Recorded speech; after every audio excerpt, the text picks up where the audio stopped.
السلام عليكم الاخوان، كي دايرين؟ بخير؟ لاباس عليكم؟ كنتمنى تكونوا بخير وعلى خير. ومرحبا بكم في فيديو جديد وموضوع جديد. اليوم ان شاء الله غادي نهضروا على واحد المكملات اللي هي اساسيه واللي هي ضروريه. الناس اللي كيمارسوا كمال الاجسام. هذا الفيديو ان شاء الله غادي نهضروا على نهار كامل اشنو هما المكملات اللي غادي نحتاجهم من الصباح حتى الليل. وان شاء الله هذا الفيديو هذا كنتمنى انه يكون غيلقاكم محتاجينه وبزاف، وان شاء الله نستافدوا جميع.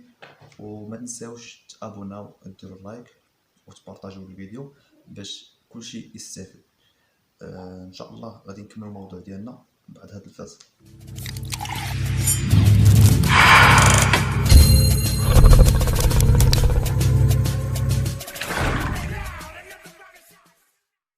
رجعنا لكم من جديد الاخوان. المهم كما قلنا الاخوان، اليوم ان شاء الله غادي نهضروا على موضوع ديال شنو هما المكملات اللي كنحتاجو نهار كامل، يعني من الصباح حتى الليل. اول حاجه الاخوان كما كتشوف معايا هنايا بعض انواع ديال المكملات اللي هي مهمه. ومن بين هاد المكملات هذا كنحتاجو الماستيك. الماستيك يعني ديجا هضرت عليه في واحد الفيديو، وراني غادي نخلي لكم الرابط ديالو الفوق باش تدخلوا ليه باش تسمعوا المعلومات ديالو كاملين وطريقه الاستعمال ولاش كيصلح وشكون هما الناس اللي يمكن لهم يستعملوا هذا المكمل هذا واش عنده شي اضرار ولا ما عندوش. المهم جميع المعلومات غتلقاوها في ديك الفيديو. المهم الاخوان، بالنسبه كما قلنا هذا الماستيك هذا اكستريم 2000 مزيان بالنسبه للناس اللي هما باغيين يزيدوا الكتله العضليه وباغيين يزيدوا في الوزن. يعني انا كنهضر على الناس اللي هما مبتدئين. بالنسبه اللي هما محترفين انا دوك يعني ما كنهضرش عليهم، هادو كما كيقولوا القادر بريوسهم. يعني كنهضروا على الناس اللي هما مبتدئين، وبالنسبه للناس اللي هما متوسطين في كمال الاجسام. بالنسبه للماستيك كما كتعرفوا حاليا دابا راه وقت البرد، يعني هذه الوقيته ديال اللي باغي يربح عضلات وباغي يزيد في الكتله العضليه ويزيد في الوزن. المهم ما عليناش. بالنسبه للماستيك هو معروف انه كيستعملوه الناس اللي هما باغيين ياخذوا كتله عضليه كبيره ويزيدوا في الوزن، لانه من لي غينر. اي حاجه مثلا عندها لاماس يعني كتصنف من لي غينر. المهم بالنسبه للماستيك كيزيد الوزن، كيزيد القوه العضليه وعنده نسبه كبيره ديال الكربوهيدرات، وعنده نسبه كبيره ديال البروتينات، وفيه البي سي ا وفيه الفيتامينات، ومهم متنوع. بالنسبه لطريقه الاستعمال ديال الماستيك، اول حاجه في الصباح ملي غادي نفطروا، اول حاجه غادي نديرو غادي نفطروا، غادي ناكلوا تقريبا مع 11 ديال الصباح. يعني غادي نحاولوا نستعملوا 3 المرات في النهار. بالنسبه كاين بعض الناس راني خليت لكم الفيديو ديالو، غادي تدخلوا تسمعوا المعلومات عليه كاملين. انا غادي نختصر لكم في الفيديو هذا باش ما نديروش طويل بزاف، وفي نفس الوقت باش كل حاجه نهضروا عليها شويه شويه.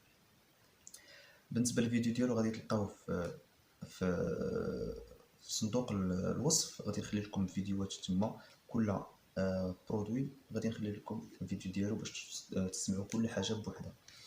المهم باش نختصر لكم باش ما نطولوا باش ما يجيش الفيديو طويل. كما قلت لكم بالنسبه للماستيك مزيان بالنسبه للكتله العضليه واللي باغي يزيد الوزن. طريقه الاستعمال كنستعملوا 3 المرات في النهار. كاينين بعض الناس كيقول لك يعني بالنسبه مثلا شحال خاصني نستعمل، الا كاع مثلا ضغتي ما عرفتيش شنو دير، خذ 100 غرام ديال الماستيك وخلطوه مع نص لتر ديال الحليب او الماء او عصير. المهم كل واحد وشنو كيبغي. ملي تخلطوا معاه مزيان اولا كديروا في شي خلاط، ديك الساعه حتى كيذوب مزيان وكتشرب. يعني كما قلت لكم 3 المرات في النهار. المره الاولى كنشربوه في الصباح ما بين الفطور والغداء، يعني فتره ما بين الفطور والغداء. المره الثانيه كنشربوه قبل من لونطريمون بنص ساعه اولا 45 دقيقه. والمره الثالثه كنشربوه اما غادي تشربوه من مورا لونطريمون مباشره، اولا تخليه حتى قبل ما تنعس بواحد نص ساعه ولا 45 دقيقه. هذه هي طريقه الاستعمال ديالو، وكل واحد كيدير الطريقه اللي كتناسبو على حسب كل واحد وقت اللي كيتريني، وكل واحد على حسب الامكانيات ديال كل واحد. يعني المهم 3 المرات في النهار. يعني كما قلت لكم الا ضختي مثلا قلتي مثلا سكوب واحد كيكون فيه بزاف، انت غادي تعبر غير 100 غرام، هي 300 غرام عندك في النهار ديال الماستيك. المهم بالنسبه لطريقه الماستيك راه حنا هضرنا عليها، وشحال من مره تشربو في النهار، والمنافع ديالو والاضرار ديالو وجميع المعلومات ديالو غادي تلقاوهم في فيديو اللي هو خاص بالماستيك اللي هضرت عليه، ديجا هضرت عليه. غادي تلقاو الرابط ديالو في صندوق الوصف. غادي ندوزو للمكمل الثاني. المكمل الثاني اللي هو الاوميغا 3. اوميغا 3 راه معروفه بزاف، كلشي كيعرفها، وبالاخص ملي كتسمع اوميغا 3 كتسمع الحوت اولا زيت الحوت. بالنسبه لهذا المكمل هذا كاين الناس اللي غيستعملوه، كاين الناس اللي ما كيستعملوش. بالنسبه مثلا الا كان عندك الامكانيات انك كتاكل الحوت بزاف وكتشري الحوت بزاف، بالنسبه للمغرب معروفين راه الحوت تبارك الله موجود الخير، ولكن داك الشيء عاوتاني على حسب الامكانيات، كل واحد الامكانيات ديالو. بالنسبه للاوميغا 3 هو مزيان خصوصا الناس، هذا ماشي غير ما مزيانش غير الناس اللي هما كامل الاجسام فقط، مزيان الناس اللي كيمارسوا كامل الاجسام وجميع الرياضات. الاوميغا 3 راه هو اساسي ومزيان للصحه ومزيان للقلب وعنده بزاف ديال المنافع. ان شاء الله غادي ندير لكم واحد الفيديو هو خاص على هذا المكمل هذا، وان شاء الله غادي نحطو لكم في القناه وديك الساعه غادي تشوفوا.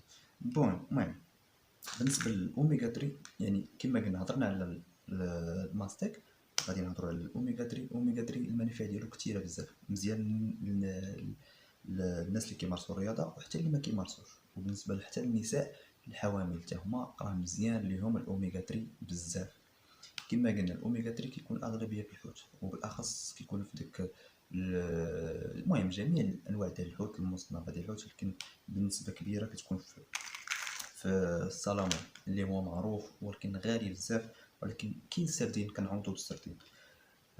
بالنسبه للناس اللي هما ما عندهمش مثلا ما كياكلوش الحوت اولا مثلا ما عندوش مع الحوت، يعني ما عندوش ما كياكلش الحوت ما عزيزش عليه مثلا الله اعلم، كيستعمل الاوميغا 3. بالنسبه للاوميغا 3 عندك حبه في النهار، حبه وحده في النهار، وهو ملي كتغدى من مورا الغدا كتاكل ماكله اللي هي صحيه. خلينا من المرقه وخلينا من ديك الماكله ديال سندويتشات، ولا ماكله صحيه ديال الناس اللي هما رياضيين لي صالاد الصدر ديال الدجاج اولا الحوت اولا اللحم مشوي. المهم نتوما راكم عارفين الماكله ديال الناس الرياضيين. كما قلت لكم كناكلوا حبه واحده في النهار، وهاد الحبه هادي كناكلوها من مورا الغداء ملي كنتغداو كناكلوا حبه ديال اوميغا 3. كنظن انكم راه فهمتوا شنو بغيت نقصد لكم. المهم الاوميغا 3 حاجه مزيانه، وهو فيه ماركات بزاف، ماشي غير هاد الماركه هادي، فيه ماركات بزاف. المهم هو راه كيكون في لي كابسيل يقدر يبان لكم هنا كيكونوا الكبسولات. المهم اوميغا 3 راه مزيان سواء رياضي او لا غير رياضي. هذا هو المكمل الثاني. غادي ندوزو للمكمل الثالث اللي هو ملتي فيتامين. ملتي فيتامين هاهي الصوره ديالو غادي تبان لكم هنايا، وفي انواع بزاف كثير ديال الملتي فيتامين اللي كاين بزاف ديال الانواع. كاين اللي كيكون غبره، كاين اللي كيكون فانيد، كاين اللي كيكون بحال الفانيد ديك الكربون كيدوب في الماء، كل واحد وشنو كيستعمل، وكاين اللي كيكون سيرو. بالنسبه للطريقه ديال الاستعمال ديال الملتي فيتامين، الى ملتي فيتامين كنشربوه في الصباح من بعد الفطور، كنشربوه في الصباح من بعد الفطور، وعلى حسب الامكانيات مثلا الانسان يلاه مبتدئ يقدر يشرب حبه في النهار. بالنسبه قد ما كتزيد كتطول في هذا الرياضه هذه، الجسم ديالك كيولي يحتاج مثلا واحد النسبه كثيره ديال الفيتامينات، كتزيد حتى حبه وحده كتولي دير 2 حبات في النهار، يعني نهار كامل كتاكل 2 حبات من بعد الفطور. الاوميغا 3 من بعد الغداء، يعني باش ما تغلطوش كل حاجه في بلاصتها.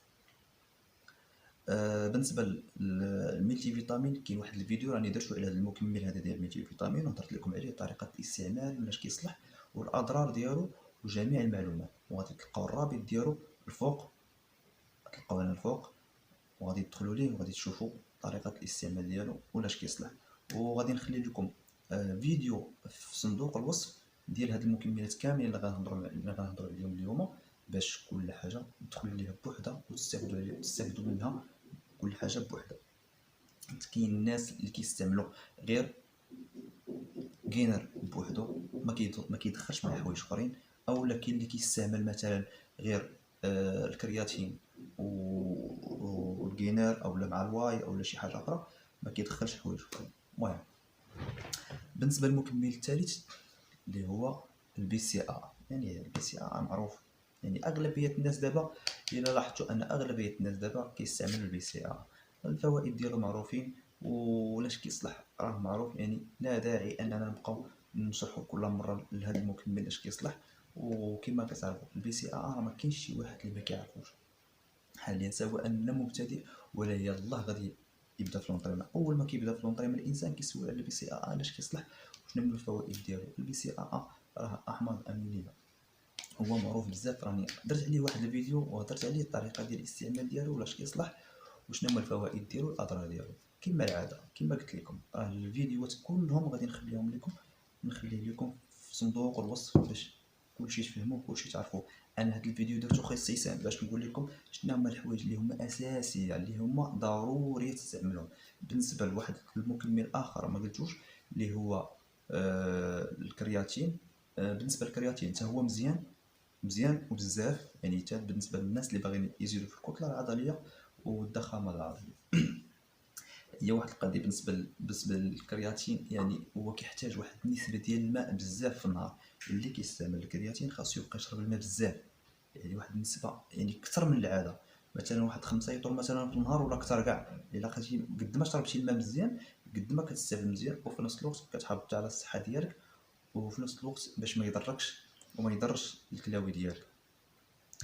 وحاجه اخرى الاخوان ما تنساوش الماكله هي الاساس ديال هادشي كامل. هادو غير مكملات غذائيه ماشي اساسيه، ولكن اللي هي اساسيه وهي الماكله الصحيه، الرياضه والراحه. هاد ثلاثه الحوايج هما اللي تركزوا عليهم بزاف، حيت هما الاساسيين. بالنسبه للمكملات هادو كتسموا غير مكملات غذائيه، يعني كيكملوا لك داكشي اللي كيخصك انت من الحاجيات ديالك في الماكله وفي الراحه، المهم الى اخره. وكاين حوايج اخرين، كاين مثلا بحال هذا الفانيت هذا ديال مثلا اكسترا لوفور، وكاين فيه بزاف د الانواع يعني الخمائر. لوفور يعني الخمائر. وكاين حوايج اخرين اللي كناكلوهم طبيعيين، اللحم، الخضره، الفواكه، الحوت. المهم هادشي هما اساسيين: الماكله، الرياضه والراحه. هادو هما الحوايج اللي هما اساسيين نعتمدوا عليهم، والمكملات كنكملوا بهم. يعني ما نعتمدوش على المكملات وكنخليو الحوايج اللي هما اساسيين وكنعتمدوا على الحوايج اللي هما غير كنكملوا بهم. كنظن الاخوان ان الفكره ديالي راه وصلتكم، وكنتمنى ان هذا الفيديو يوصلكم بواحد طريقه اللي هي سهله في الفهم، وانكم تفهموا شنو بغيت نقصد لكم وتعرفوا المكملات شنو هما الادوار ديالها. وكنتمنى لكم التوفيق، وان شاء الله في هذا العام ان شاء الله مع البدايه ديال هذا البرد يعني وصلت الوقيته اللي خاصنا نكونوا كنخدموا مزيان وندخلوا لاصالات وحنا متحمسين اننا نوجدوا بالصيف ان شاء الله. ماشي كنترينيو على اساس اننا نوجدوا الصيف ولا البحر ولا هكا. اول حاجه كنترينيو هو اننا نربحوا الصحه ديالنا هي الاولى، ونتهلاو في راسنا عاد باش نشوفوا حوايج اخرين. وكنتمنى التوفيق للجميع، وما تنساوش تبارطاجيو الفيديو وديروا جيم ولايك. وشكرا بزاف، والى اللقاء في فيديو جديد ان شاء الله وموضوع جديد، والسلام عليكم.